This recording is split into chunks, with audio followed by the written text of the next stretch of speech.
Keberadaan Nahdlatul Ulama sebagai organisasi yang mengedepankan pendekatan sosio-kultural yang ramah terhadap kelompok akar rumput menjadikan organisasi ini mudah diterima oleh masyarakat yang berada di kawasan rural area.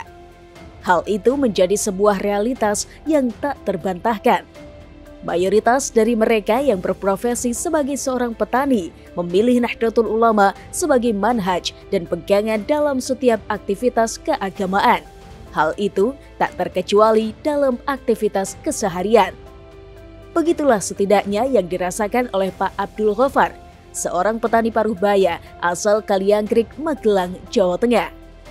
Pak Ghaffar, begitulah masyarakat menyapanya, merupakan salah satu pengurus Lembaga Pertanian Nahdlatul Ulama Kabupaten Magelang.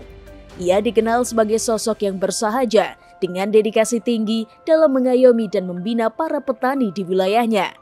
Baginya, menjadi petani bukanlah sekedar profesi, melainkan bagian dari intisari ajaran ilahi.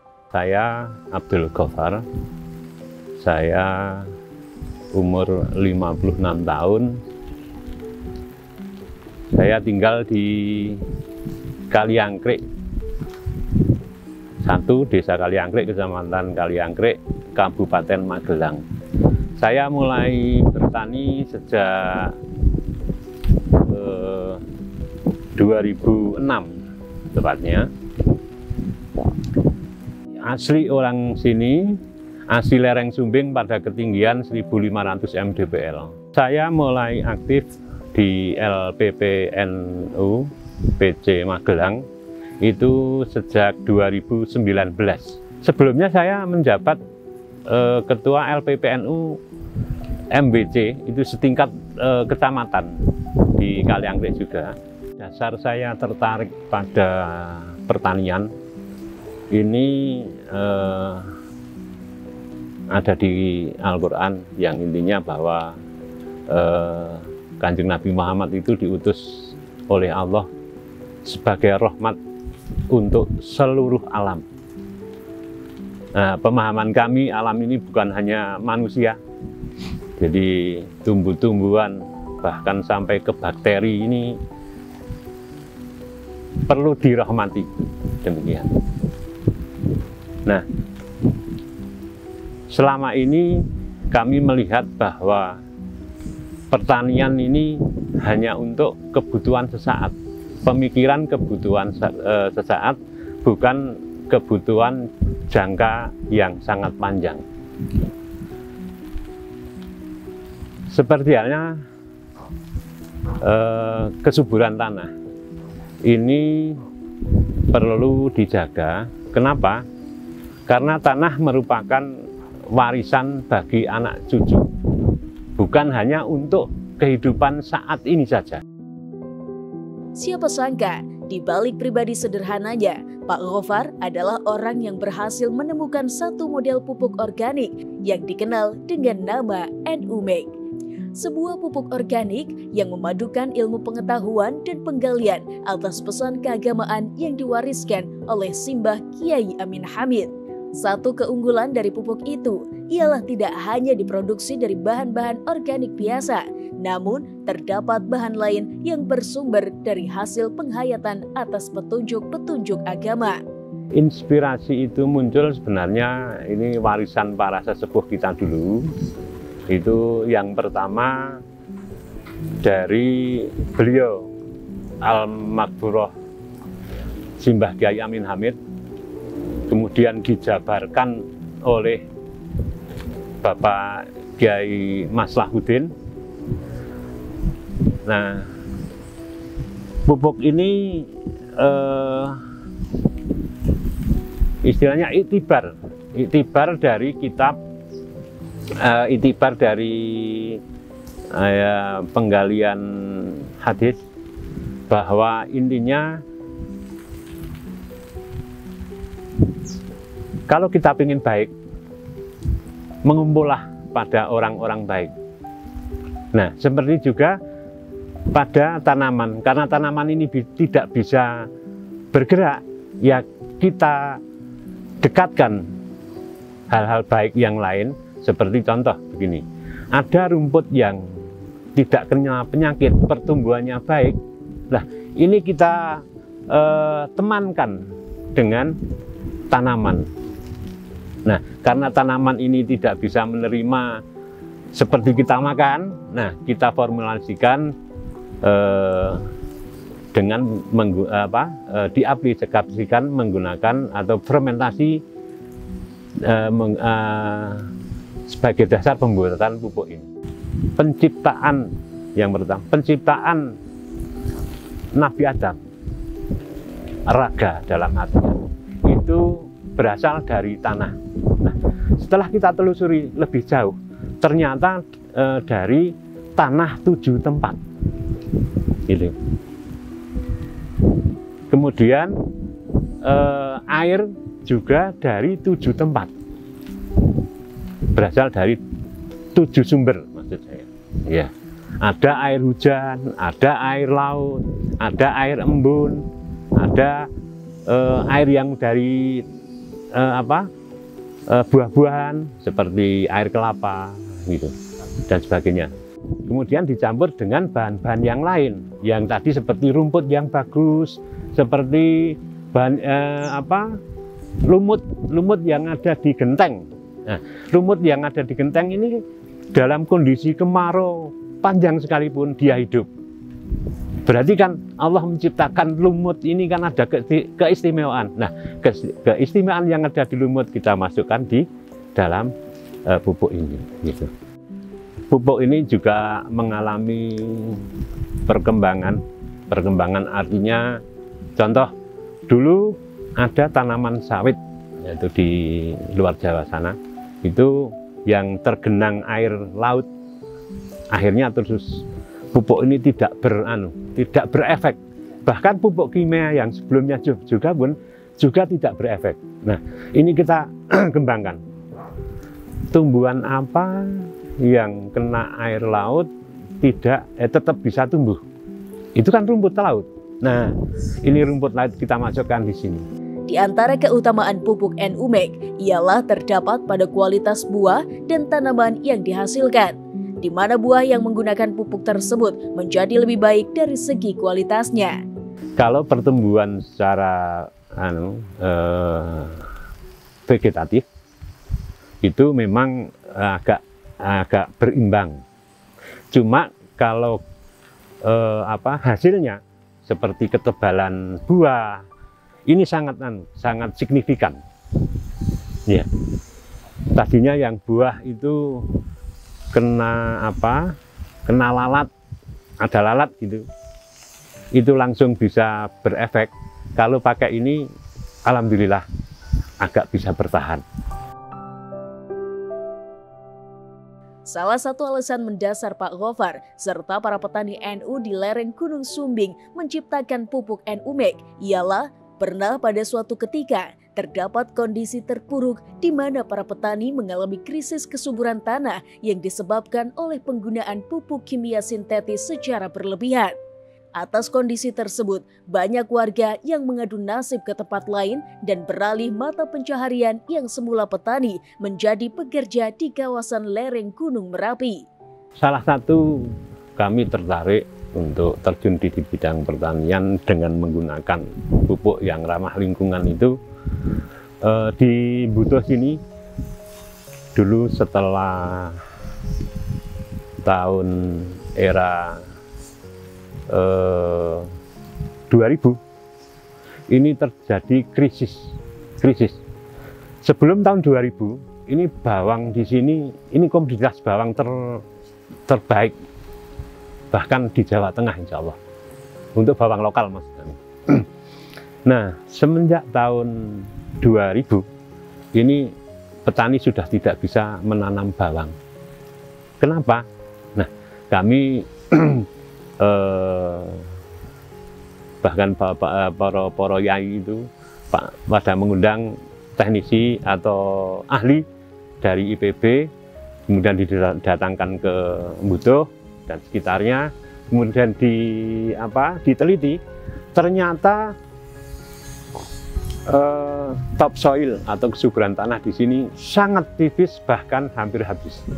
Nah, Ini disebabkan kalau menurut kami, bahkan para peneliti itu pada era sebelumnya itu terjadi penggunaan pupuk kimia sintetis yang sangat berlebihan,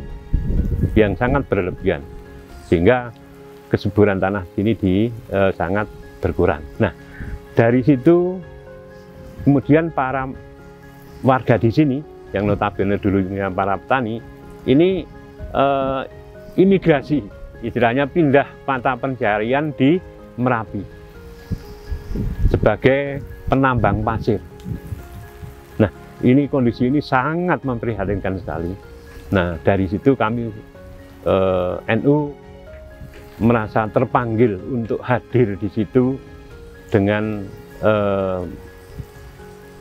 di antaranya langkah-langkah berikutnya menggali agar penggunaan pupuk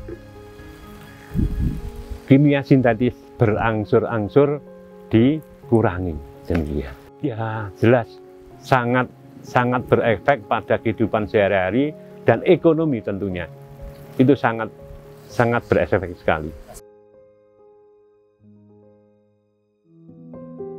Sebagai upaya menanggulangi krisis itu, para petani NU di sana perlahan-lahan menghentikan penggunaan pupuk kimia sintetis dan memulai menggunakan pupuk organik. Dan hingga saat ini, hasilnya semakin membaik dan kembali membalikan kondisi perekonomian masyarakat. Titik mulanya kita kan, ini sebenarnya panjang ceritanya ini. Sebelum ini sudah kita rintis untuk menggunakan sampah-sampah organik, seperti kalau istri mau menanam nasi, mencuci beras, air beras itu kita tampung, kita bawa ke ladang, kita buat untuk pupuk itu. Perkembangannya lagi, ternyata lebih baik sebelum diaplikasikan ke tanaman difermentasi dulu. Ya. Itu berangsur-angsur terus gitu. Akhirnya terus ada perbaikan lah. Yang tadinya nanam loncang, kalau bahasa sini nggi-nggian, setelah itu agak bisa berkembang. Itu sekitar tahun 2010.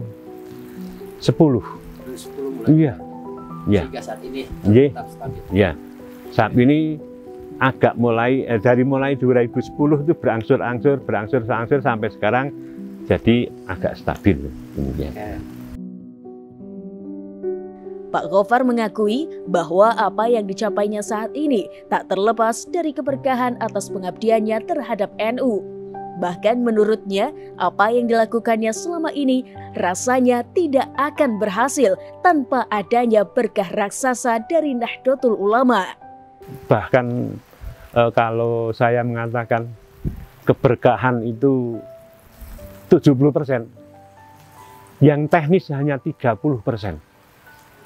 Betul sekali. Karena saya ditemukan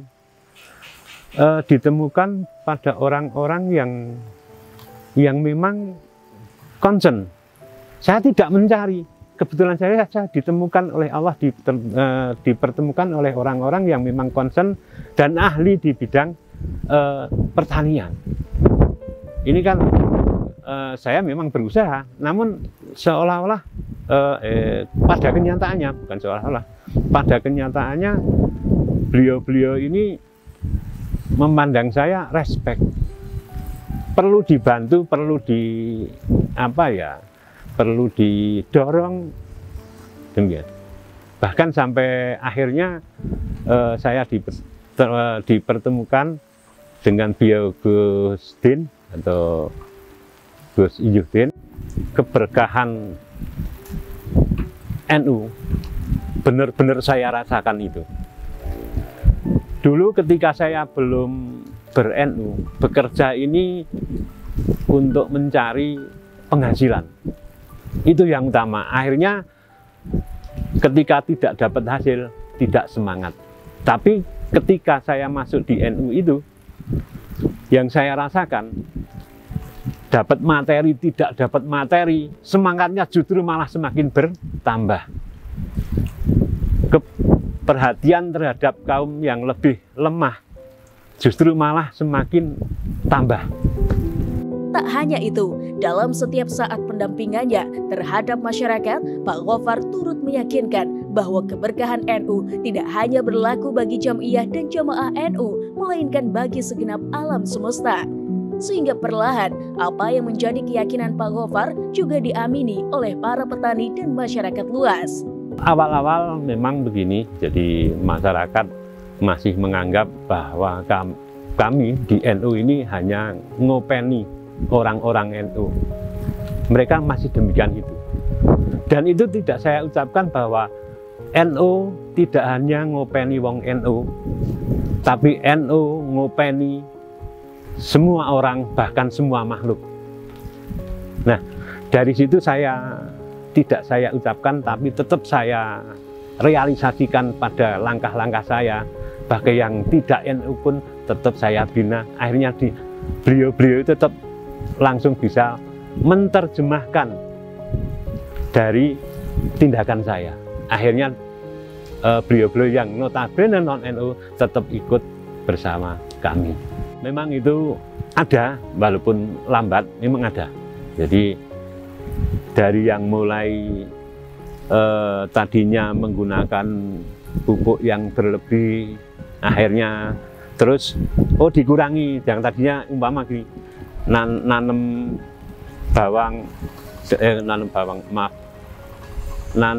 loncang lah, yang tadinya dengan pupuk 1 sendok, akhirnya pakai setengah sendok, ditambahi dengan pupuk organik. Demikian itu. Ini sudah satu kemajuan bagi kami. Terutama itu terjadi pada tanaman lonjang yang tadinya kalau hujan begini ini, orang sini mengatakan teprek busuk batang. Dengan menggunakan ini sudah tidak lagi teprek, akhirnya terus kuantitas hasil panen meningkat.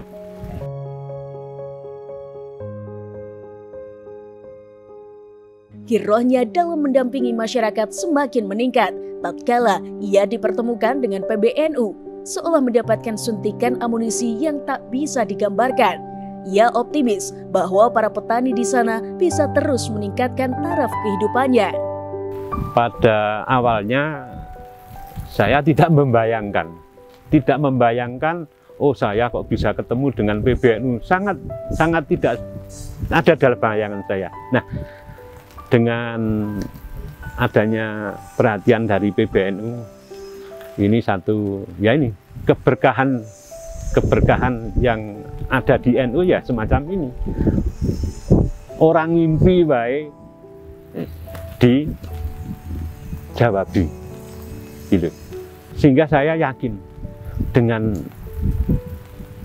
apa yang saya laksanakan ini, apalagi sekarang ada perhatian dari PBNU, bahkan dari Syed Hud, saya optimis petani di sini akan lebih bisa melanjutkan pertaniannya, lebih bisa mandiri, bahkan lebih bisa meluas sampai ke luar Kaliangkrik.